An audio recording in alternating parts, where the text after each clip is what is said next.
what is the cargo cult of blockchain? The cargo cult of blockchain is worshipping the artifacts of a strange and alien civilization without understanding any of the infrastructure that makes those artifacts possible.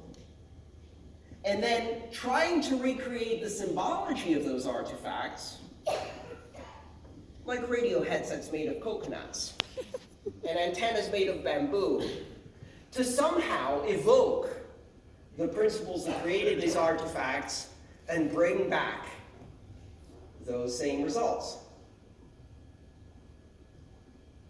The cargo cult is harmless, but it's also pointless.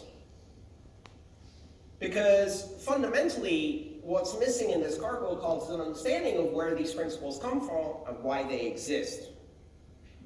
So there will be consultants who will come and tell you great things like, blockchains are immutable. How many times did you hear that today? All right, let me ask you a question. Are blockchains immutable? Depends which one. Nope, they're not. Some consensus algorithms deliver immutability over time under certain circumstances. That is a very different statement. But it kind of looks the same. Almost like a radio headset and two coconuts. But here's the thing. In a cargo cult, it's very lucrative to be a shaman. If you can persuade people that banging these coconuts together, or waving flags in the air, like they used to do with the semaphore symbols, or building fake planes out of grass, will bring back the goods, the benevolence of the sky gods, you get paid really well. So if you can get a bunch of consultants that can tell you that you can achieve the exact same outcomes, but you don't have to deal with any of the difficulty of disruption, change, reform, moral courage, sacrificing some of the sacred cows, or even diminishing the profit level. None of those sacrifices are necessary. None of the back end is necessary. None of that is necessary to achieve these things. Just wave the flags. Just make the right incantations. Just say blockchain fast enough. And nobody will notice the difference. It pays very well to do that. To say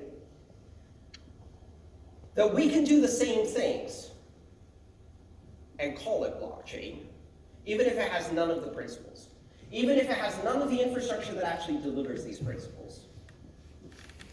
So we go from an infrastructure that is based on a concept of open, borderless, decentralized, neutral, censorship-resistant, global operation, public verifiability and auditability and complete transparency. We say, you can have that too, but it doesn't have to be open, borderless, neutral, censorship-resistant, or have any of the characteristics of these dirty, disgusting cryptocurrencies. Blockchain. And eventually you start believing this.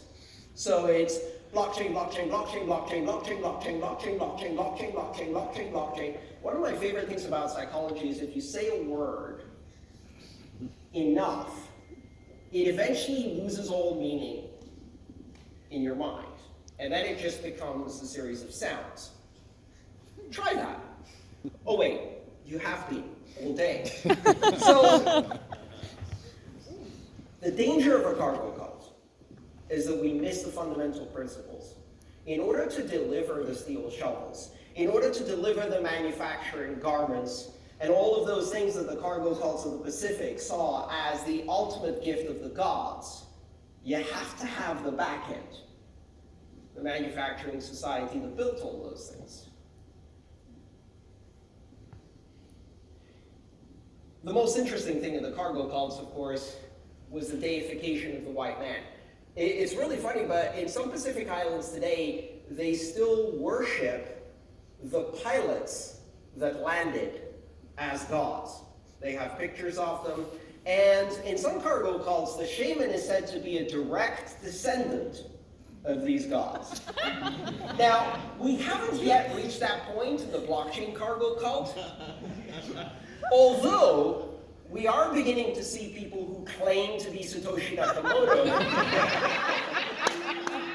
in order to acquire the godlike properties of this mythical creature. It's bullshit.